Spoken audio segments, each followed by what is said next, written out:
Hello guys! Welcome sa Waray Kusina Recipes. So today po ang ating lulutuin ay laing. So napakadali lang pong gawin ito at napakasarap po. So i-follow nyo na lang po yung aking recipe sa pagluluto ng ating laing.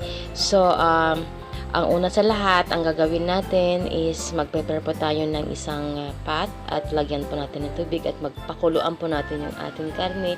Nang sa ganun po ay lumambot po ito at hindi po tayo mahirapan na magluto ng matagal para palambutin yung ating karne.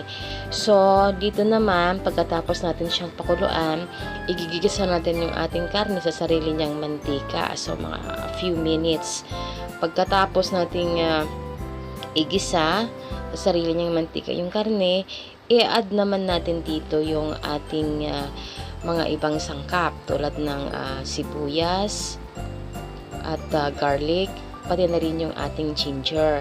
So isusutay lang natin ito ng mga ilang minuto para makaramelize yung ating onion at mag-release ito ng magandang amoy at yung kanilang lasa din is maghalo-halo na din siya.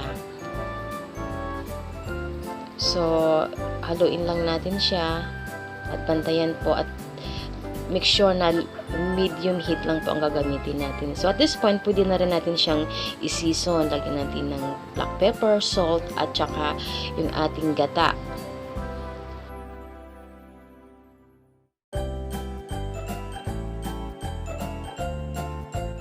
At kung gusto nyo din po na ma-enhance yung lasa ng ating niluluto, ay magdagdag po tayo ng nor pork cubes. Optional lang po ito.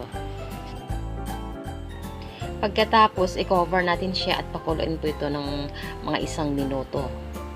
So, i-add na natin yung ating dried taro leaves.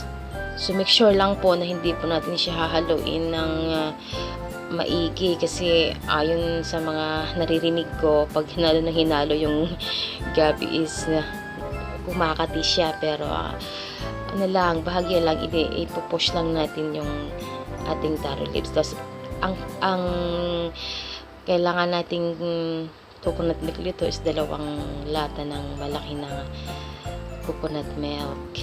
So yan, ipapress lang natin siya. Pagkatapos pakukuluan po natin ito ng about 30 minutes. Very low heat lang po para hindi po siya masunog agad. Tapos after 30 minutes, pwede natin i-add yung ating chili, yung ating sili. So kung gusto mo ng maanghang, lagyan mo ng madami. Kung hindi naman, is konti lang ilagay. So ito na po, after 30 minutes. Yan, medyo nagda-dry na po yung ating nilutong laing. Sinisip-sip na po ng taro leaves yung ating coconut milk. So, pakuluan lang po natin ito ng another mga 5 minutes.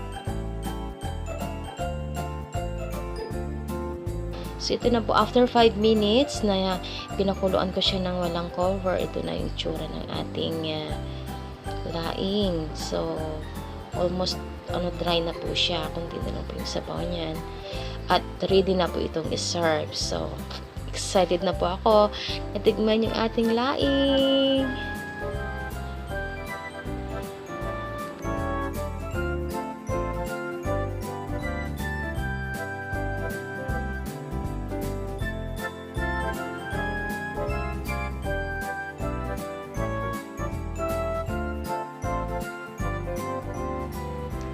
Ito na po yung ating finished product. Look at that. So yummy. I'm excited.